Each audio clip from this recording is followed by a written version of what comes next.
ஹட்டன் நானோயா பகுதியில் இடம்பெற்ற வாகன விபத்தில் 6 வயது சிறுமியொருவர் உயிரிழந்ததை அடுத்து பதற்ற நிலை ஏற்பட்டது.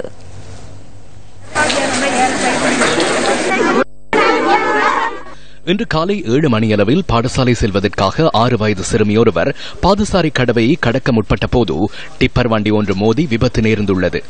ரதன்ல தோட்டத்தைச் சேர்ந்த சிறுமியே இவ்வாறு உயிரிழந்துள்ளார். இதனை அடுத்து வாகனம் நிறுத்தாமல் முன்னோக்கி சென்றதினால் குறித்த பகுதியில் பதற்ற நிலை ஏற்பட்டது.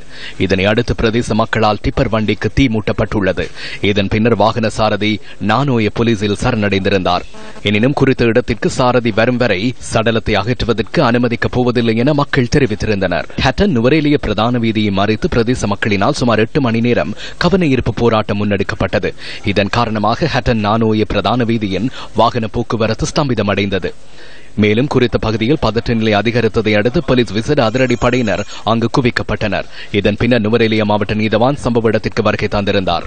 அவரினால் வழங்கப்பட்ட உத்தரவுக்கமைய சடலம் நுவரேலியா மாவட்ட வைத்தியசாலைக்கு எடுத்துச் செல்லப்பட்டது. இதன் பின்னர் கவன ஈர்ப்பு போராட்டத்தில் ஈடுபட்டிருந்த மக்கள் பிற்பகல் 2:30 மணியளவில் கலைந்து சென்றதாக எமது பிராந்திய செய்தியாளர் குறிப்பிடுகின்றார்.